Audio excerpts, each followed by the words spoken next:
السلام علیکم ورحمۃ اللہ وبرکاتہ۔ محترم سامعین، آج کا سوال ہے کہ اگر تراویح میں 2 رکعت نماز پڑھ لینے کے بعد قاعدہ اخیرہ کیے بغیر بھولے سے تیسری رکعت کے لیے کھڑا ہو جائے تو کیا حکم ہے؟ تو اس کا جواب یہ ہے کہ تیسری رکعت کے لیے کھڑا ہو گیا، سورہ فاتحہ بھی پڑھ لیا اور سورت بھی شروع کر دیا، لیکن رکوع سے پہلے یاد آ گیا تو ایسی صورت میں قاعدے کی طرف عود کر لینا چاہیے،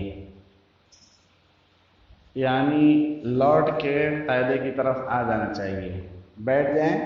پھر اتحیات پڑھ لیں، سجدے سہو کر لیں، نماز ہو جائے گی۔ اور اگر کسی نے تیسری رکعت کے لیے کھڑے ہو جانے کے بعد قرات کر لیا اور تیسری رکعت کو مکمل کر لیا، پھر تیسری رکعت کے بعد قاعدے میں بیٹھ کے سجدہ سہو کر رہا ہے تو اس صورت کا کیا حکم ہے؟ تو اس کا حکم یہ ہے کہ وہ نماز فاسد ہوگی، وہ تراویح کی شمار نہیں ہوگی، اس کو دہرانا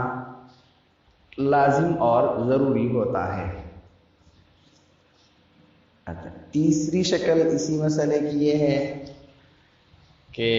اگر دوسری رکعت کے بعد قاعدہ کیے بغیر کھڑا ہوا، تیسری رکعت کو مکمل کر لیا اور چوتھی رکعت کو بھی مکمل کر لیا، پھر اس کے بعد قاعدہ کیا، سجدہ سہو کے ذریعے سے اپنی نماز کو مکمل کیا، تو اس کا کیا حکم ہے؟ تو اس کا جواب یہ ہے کہ پہلی کی جو 2 رکعتیں ہیں وہ فاسد ہو گئی اور بعد کی جو 2 رکعتیں ہیں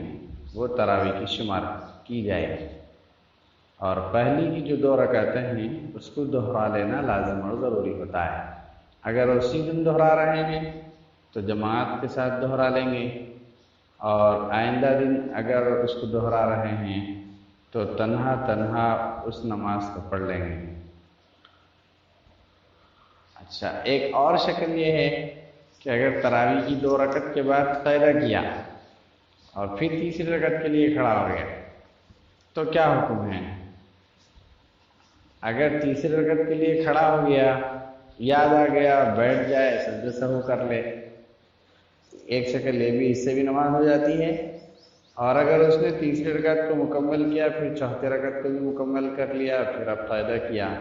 تو چونکہ قاعدہ دونوں جگہ پایا گیا، 2 رکعت کے بعد بھی پایا گیا اور 4 رکعت کے بعد بھی پایا گیا، اب اگر وہ سلام پھیر رہا ہے تو ایسی صورت میں سجدہ سہو کی ضرورت نہیں ہے، بس عام سلام پھیر دے، 4 رکعت نماز تراویح کی شمار کر لی جاتی ہیں۔ اللہ تعالیٰ ہم تمام کو شریعت کی صحیح فہم نصیب فرمائیں اور عمل کی توفیق نصیب فرمائیں۔